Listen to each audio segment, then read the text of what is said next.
James. Raf. How you been, mate? How you going?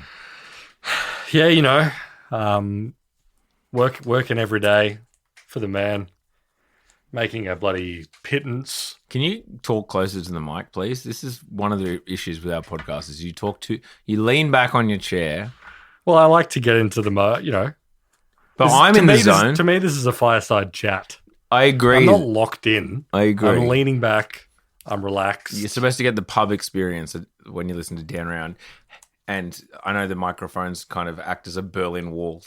It's like the Berlin Wall.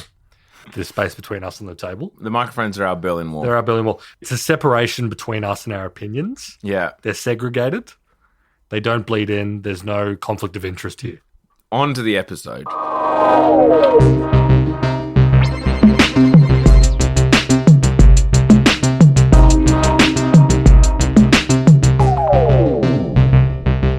We're going to talk about, firstly, HR SaaS, but spies, spycraft, a mole, an imposter. The art of intelligence. The art of intelligence, flushing phones down toilets, Slack channels, this kind of gear. It's great stuff up top.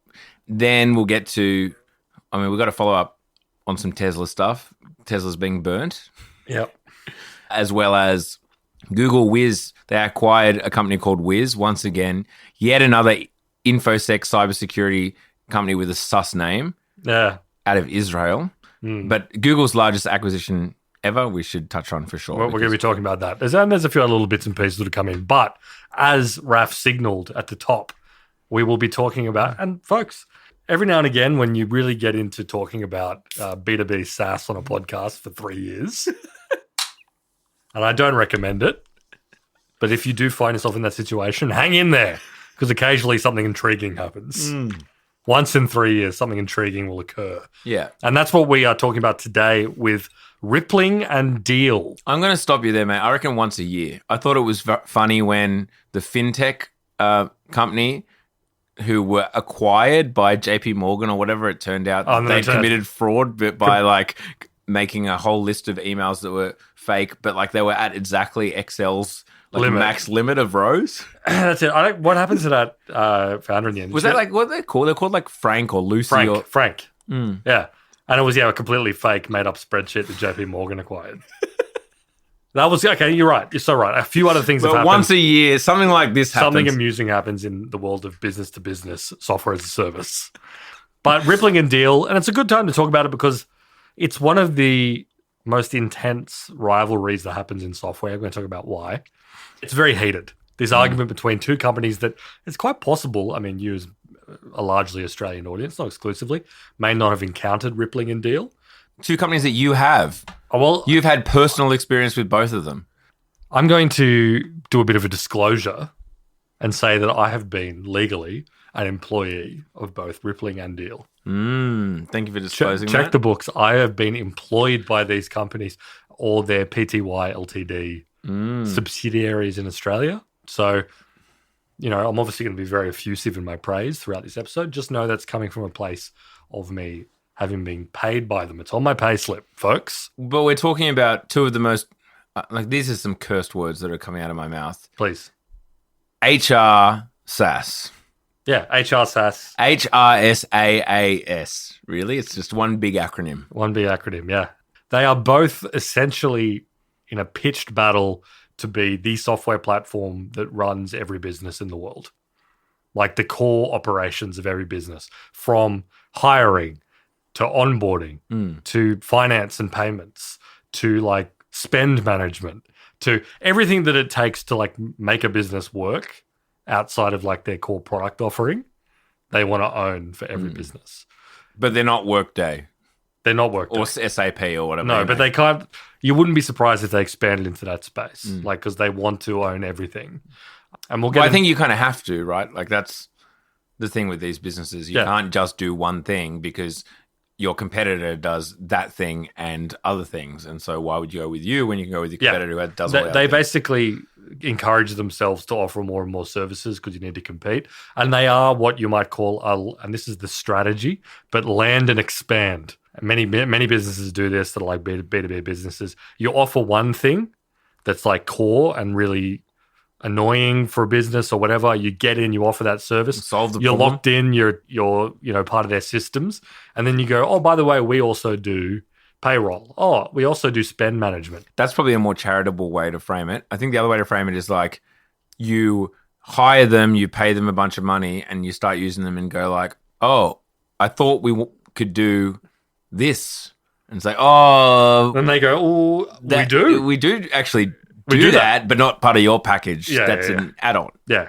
So I'm not going to blue ball you any longer. These guys, after being in pitched competition, Rippling and Deel, Rippling has accused Deel of some old-fashioned spycraft. Yeah. Sending someone to work. A goddamn mole. A mole. I'm going to bring up, just so we know what's... we'll get back to talking about these companies a bit because there's some interesting stuff going on. But I'm going to go back. They have, on the Rippling blog, on their website, so this is on their website when you go to rippling.com, headline, lawsuit alleges $12 billion, in quotes, unicorn deal. So they're already calling into question that they are. Are they really worth more than $1 billion? Are they quote unquote a unicorn? One word earlier, they said $12 billion. So yeah, they would be a unicorn, actually. Cultivated a spy, orchestrated long-running trade secret theft, and corporate espionage against competitor, and the competitor being Rippling. Yeah. The company that owns the website that you're reading that headline on. And then this is the very first thing on a blog that's on their site. And this is an HR website. This is an HR SaaS website. Most people wouldn't care because you use them to pay your staff and manage payroll or whatever. The first line is Deel's alleged spy. This is in full-on caps case, by the way. First letter of every word capitalized. Deel's alleged spy locked himself in bathroom when confronted by court-appointed solicitors Friday. It's a pathetic image. I actually think that it's more based when you find out about it than that alludes to. Like locking oneself in a bathroom does seem pathetic. You're right, but of all rooms. Like if I were to lock myself in a room, throne room, probably where I'd... There you go. Deel's alleged by locked himself in throne room. Break room? Prayer room. See, bathroom, that immediately conjures in your mind the image of someone that's in a cubicle. In a cubicle. It's like you can see their feet. So here's the thing. I was picturing that they didn't want people to see their feet, so they're kind of perched. They're perched on the toilet. Or head, yeah. So like it's a position of weakness. Sure. Compared to throne room. Throne room. Imagine court-appointed solicitors kick the door open and you're sitting on a throne. You've got a scepter. Completely different mindset to locked himself in bathroom when confronted by court-appointed solicitors. Anyway. Let's get to it. We'll get to it. What was he accused of? So the accused is, I'm reading this straight from, I was about to say the deposition. It's not a deposition, it's a blog. But they have paraphrased the actual legal complaint. Deel's agent used Rippling systems to spy on Deel's own customers. So Deel is obviously one of the HR companies, Rippling. I know we've said that, but it's just weird. Like Deel is a D-E-E-L. Yeah, D-E-E-L. Yeah, it's a weird word. I found it difficult when passing all of these. Yeah. Who were discussing, Deel's agent used Rippling systems to spy on Deel's own customers who were discussing a switch to Rippling away from Deel. The spy searched the term Deel in the competitor's system on average 23 times a day over a 4-month period. Yeah. Which allowed the spy to comprehensively capture every detail of Rippling's sales pipeline, competing with Deel, pricing, details, meetings, conversations between Rippling and prospective customers. Essentially, they were gathering information on how Rippling was trying to poach customers. Yeah, so the mole was, but this is in the Slack. So a bloke, sorry, we don't know if it's a bloke. We actually don't know. We don't know if they have a gender, to be perfectly frank, got a job in Rippling, at Rippling as some kind of like a compliance officer type thing, as like an HR compliance thing, and then started to scour Rippling's Slack channels, allegedly, for info that could be useful for Deel. Apparently, he did this in over between November 2024 and March 25, over 1,300 times. Look, we were discussing this, and it's like, whom amongst us has not wandered into a Slack channel that we were perhaps not explicitly invited into. In many organizations, I've poked around in Slack. Whom amongst us? I'm sure many of you have done the same. I'm not sure if I would have done it that many times. 1,300 times in 3 months seems a little excessive. But also, what counts as one? Is that navigating into a new channel? You're clicking around. This is the thing. Clicking around. No one does nowadays. I certainly click 1,300 times a day. So probably more. You reckon you do 1,300 clicks a day? Oh, easy. We should actually. This is a good thing to do. Downies, install a click counter. Yep. On your computer and let us know how many times do you click a day. The person who clicked most, you get a month free. Yeah. Yep. Sure. If you click, but you have to prove it. You got to prove that you clicked that many times. You got to prove it. You click that many times, and then we're going to need to see a video of you clicking. Yeah, exactly. In the absence of that, no free month. In fact, we double the amount you already pay. Everyone, this is our way of saying that everyone, your monthly fee is being doubled. But the way that Rippling alleges in this blog post that they caught this guy who had been, raiding the Rippling. In particular, the sales channels and whatnot, seeing what the sales pipeline was like. In particular, attempting to take people from a Deel to Rippling, etc. Mostly dicking around in the sales Slack channels. So it says Rippling set a honeypot for Deel's senior leadership to conclusively prove their involvement.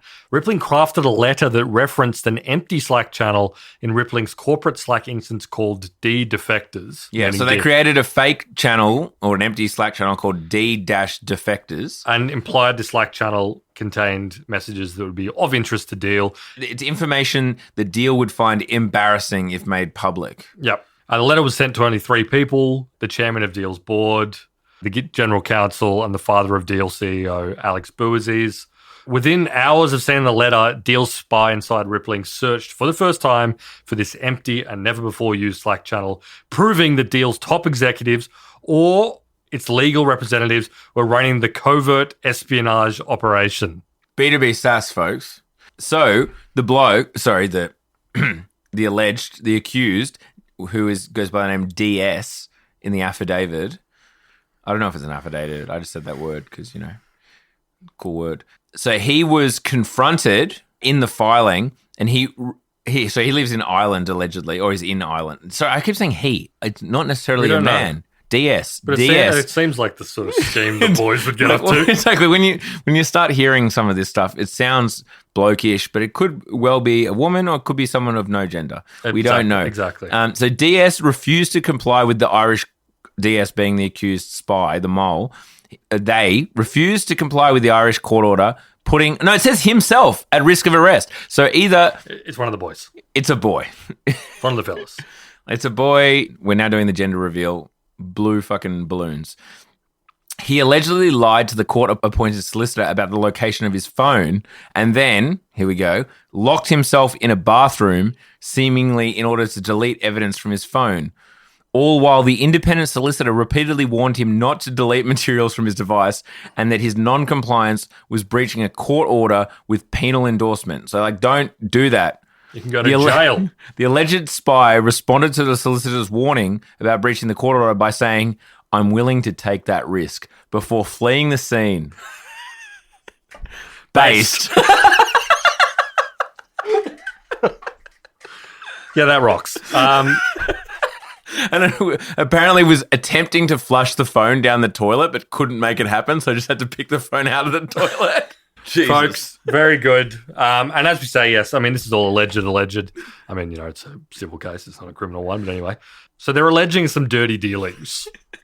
And you might be thinking again, why the fuck are these people going so crazy about some HR software? Why are they doing some, Cold War Berlin activities around a company that runs your fucking onboarding software? Yeah. And it is kind of interesting because, we'll get into the dynamics of these as tech. We've gotten through the drama.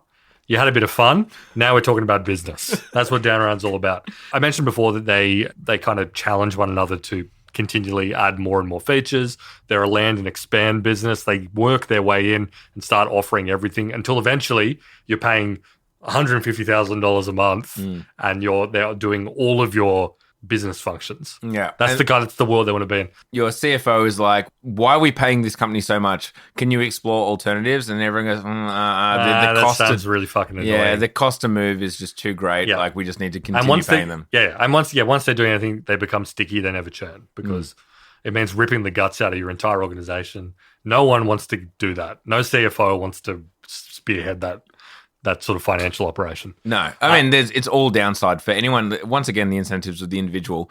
Doing a migration from one service to the other, A, it never goes smoothly. Yep. B, it never is the cost of whatever the sticker price is. There's massive cost overruns. There's time overruns, and then all your employees are like, this is shit. I hate this. It's bad. Plus the fact people will pay a premium just to have everything on one thing rather than having to deal with 15 different, slightly cheaper alternatives. Yeah. Because there's, network effects and efficiencies and whatever. Anyway, just to talk about where these guys actually started. Deel started as a company that let you hire people internationally. And this comes back to the beginning of the episode, James. Yep, exactly. They preceded the COVID remote work wave, which was genius on their part, knowing that there was going to be a virus leaked from the Wuhan laboratory. We're allowed to say that now. Yeah, wow. Whoa. It's 50-50 in my mind. 50-50. 50-50, It could have been leaked from the lab. Maybe it wasn't. From Pangolin. Official down round rating, 50%. And the way the Deel does this, they're an employer of record business. They open up a subsidiary in every market that matters. They have an Australian subsidiary, Deel Proprietary Limited.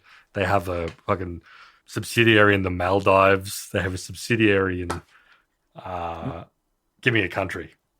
British Indian Ocean Territories? Sure. The idea being that, it actually solved a great problem. You were like, wow, it's so cheap to hire someone that lives in Lagos to do this remote shit tier digital marketing job. Oh, no, it's really hard to pay them. Yeah. Whereas this just means that Deel's like, no worries. We have a subsidiary in Nigeria. Yeah. That's great. We employ them. We employ them. They are an employee of Deel in Nigeria or Deel Proprietary Limited in Australia. We employ a skeleton staff of like a couple of lawyers and a few people to work the phones, and we handle all the contracts. You pay us their salary, we pay them, and then you pay us a little bit extra for the work privilege. Exactly. And we deal with the employment law and everything of the local thing. Yeah. So Deel started as that, and then COVID hit, and wow, hey presto, that was a really good business to be in. Now that everyone was a digital nomad and living in Thailand while insisting they continue to work at a bank that they were working at before the virus. Rippling got into it through actually the onboarding thing I talked about, which was the pain point I identified, that onboarding is a fucking nightmare. Onboarding someone to a new job and all the stuff the documents they got to sign and look at and all that shit. They just offered that service. They started as two completely different startups and businesses, and they've converged because land and expand. Once they got in, they started being like, great, this business is now our client. This comes back to early down round law, and not down round law. This is like a basis of basically all software is like, if you want growth, if you want to expand your total addressable market and also your average revenue per user, then you need to be everything. Dropbox needs to do documents.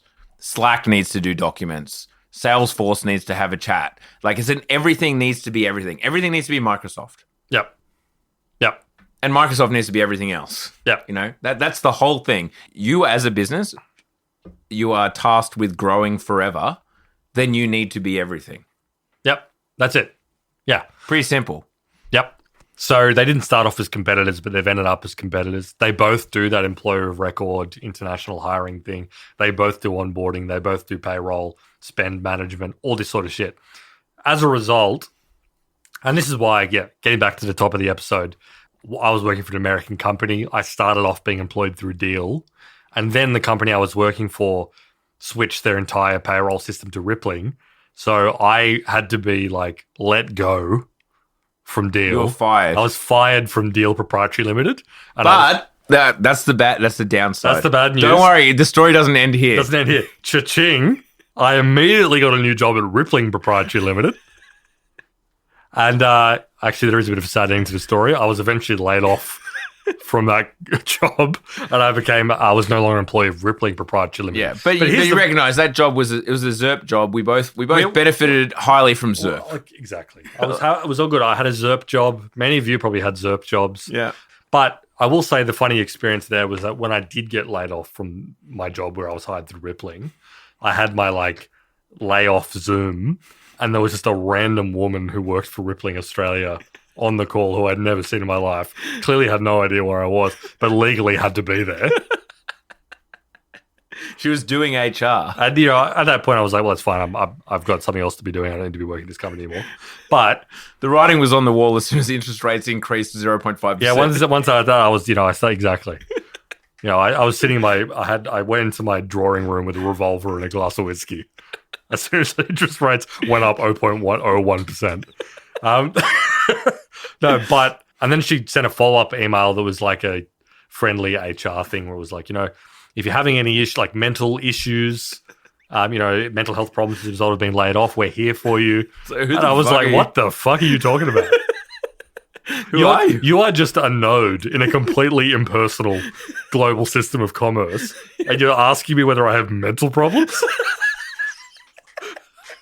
Anyway, that was very funny. So I have a touch point here. But getting back to the Rippling Deel thing, as a result, they now both do everything.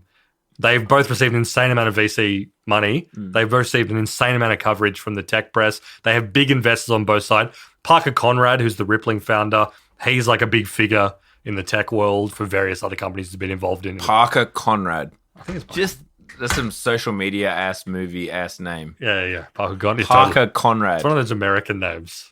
Very America coded. Yeah. No one is naming their child Parker anywhere else in the world. Even Canada, it's pushing it. No, Americans have strange names. Sorry about it. Sorry, I know you've got a bunch of American listeners, but my name's Jet Gaffelstein III. Yeah, like adding the number. The three. No one does that, guys. No one in Australia would ever do that. If you think that's normal because you're from America, it's not normal at all. It's like chucking the number at the end or senior and junior. No one cares. No one cares. I have the same name as my dad. We're not confused. We've never done that. Like, no one's confused. No one's like, oh, which one is it? Which Raphael is it? No one cares. No one cares. Anyway. My dad's name wasn't Raphael. No, but my dad's name is James Hennessy. So, and we don't do that shit. There you go, proof. I have a lot of first-person experience in this episode. I've worked for these two companies legally. Anyway, so because these Deel and Rippling are in a battle, they've received so much investment. And here's the thing. It's a very tough business. You can kind of see, I mean, like, I don't endorse espionage. Actually, even as I said, I do endorse espionage. That's cool. Yeah. I think espionage is cool. We need more espionage. We need a little bit more, yeah, exactly. Maybe we wouldn't be in this mess. Yeah, if there was a little bit more espionage. But they are very clearly it's a knife fight in a phone booth, folks. Like, they're really fighting for every single win. Because exactly what we just talked about before, which is once you land and expand and you have replaced all the core functions of a business, that means that every time Rippling does that successfully, Deel is not getting in there. Yeah. There would have to be something massive for like even and I think the procurement process to like really to win a like mid-tier business, the cost of acquisition is fucking massive. Yeah. You are probably paying, think about it. It's probably there's some serious lunches going on. There's a lot of lunches going on. But even before you get that, it's probably often like a 9 to 12 month procurement process to actually win a client. Yeah, for sure. So you are paying cost of acquisition, 50 grand. Let's assume like lower end. You've got one person who's working on a few different accounts, maybe a couple of people working on something over that period of time. You're probably paying 50 grand to win that client. You need to up the services that you're selling them to even make it profitable in the first place. Possibly more. I'm back. Probably more. Back in like advertising agencies will pay, I've seen pitches that involved hiring out basketball courts and having people dressed up in. Yeah. You would pay a fair bit of cash to get someone, a mid-tier company, and let alone some of the bigger ones. But the big ones basically aren't moving, right? That's the deal. Yeah. Like a big company, and by big I mean, minimum 2,000 employees is not moving, let alone the 10,000 and 50,000 employee places. Like you're not a migration. I mean, it's tough enough for these guys to migrate from on-prem Jira to like in the cloud Jira. Yeah, no, totally. That's like let alone multi-year program. But anyway, so because it's such a big deal, once Rippling wins or Deel, and this is why they thought it's such valuable information to get in there and find out if something was working for poaching customers. what is that pipeline? Because it's like existential. Because, there are markets that are winner takes all, where it's like the person who wins is the person who wins. I don't think it's that. But if Rippling got the upper hand in this market, you're probably looking at a situation where Deel's valuation plummets and they get sold off to like some other random HR software company or something. Yeah. Or whatever. So the stakes are pretty high, and that's why you get into these situations where a dude is locked in a toilet trying to flush his phone down the toilet. A dude is squatting, his feet on the rim of the toilet, trying to flush furiously as a solicitor bangs on the cubicle and door. Says what you're doing is highly illegal, and him replying, "I'll take that risk." Exactly. HR SaaS, Yeah, B2B HR SaaS. I know people ask the question, why are these acai places like shooting each other up in Sydney? I mean, just look at B2B HR SaaS. The acai wars are so good. I'm sure maybe people say, what's the company called? Acai Underworld? Yeah. We're talking about acai berries here, making, if you're not familiar, this is obviously a phenomenon that's taken over Australia over the last maybe 3 or 4 years, I'd say. Probably even over that. In fact, I feel like these guys are quite late to it. Yeah, it's true. But it's really popped off now in that every suburb has multiple places at least selling like acai. Like acai Sundays or whatever. I don't know what do they call them? Acai bowls. Acai bowls. Because I remember having acai back in South America, but I don't think that they were huge here back then. That was 10 years ago. No, it was a bit later than that. Let me call this out for a second. I don't think acai is a superfood. No, it's definitely not a superfood. The idea is you have something that tastes like, I guess, gelato or ice cream made of frozen berries that's supposedly healthy. Obviously, it's not. Like any of this shit, like orange juice or whatever, that's not healthy. You're like getting rid of the fiber and just giving you the sugar. Like it's not healthy, obviously. But what I put it down to the Alibaba effect. We are way off what we're talking about. But acai, again, sorry, for potentially Americans don't know about acai. I think they have it. But, maybe Europeans, I don't know if they're across it. If you're not across acai, ACAI. And it's the C with the little tail. I don't think it's a problem if you're going to Google it. No, just know that it has a little tail. So, yeah, this berry, it's kind of like a froyo, but like it's a berry, right? It's like a kind of gelato. The device that you put the acai, what do you call it? The crap that you put in the machine. I don't know. Concentrate? Yeah, the concentrate. Yeah, it'd be concentrate. I think this is the Alibaba effect. You can cop an acai machine. I'd love an acai machine. Right? Like for like $1,500, there's probably a bunch of acai vendors being like, we'll give you the concentrate, we'll give you this thing. It's probably recurring revenue, like monthly, you got to keep buying the concentrate, this, that, and the other, and you can make X amount of money. It's free cash here, basically. So as a result, a bunch of, let's say it, shady characters from in the western suburbs of Sydney have set up their own very interesting acai brands. The big one, Acai Underworld, it's got kind of like a Godfather logo aesthetic to it, and it's run by former inmates. And they seem to have taken the law of the prison yard into their dealings with fellow acai purveyors. Have you seen the videos of the guy? Yes.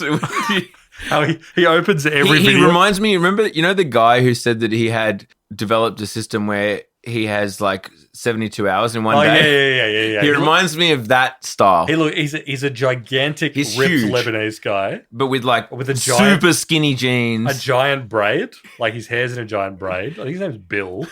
And every video he opens with him like tugging up his extremely tight skinny pants to show some ankle. And he goes, yeah. And the video, I mean, I don't know. Maybe we can put a cut in the episode, but maybe I'll put a link or something. Someone's acai shop got firebombed, which was in the news. Yeah. And then Bill from Acai Underworld denied all culpability in an Instagram video.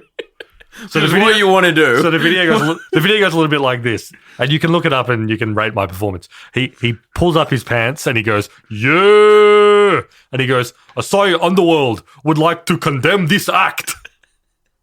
And he goes, and he was like, if you need anything, you come to us. But then he goes, but don't come knocking at our door or full force will be visited upon you. Yeah, it's Bill from Acai Underworld. Guys, I want to address something here. Yesterday was a sad day. What happened with the 2 Asahi food trucks?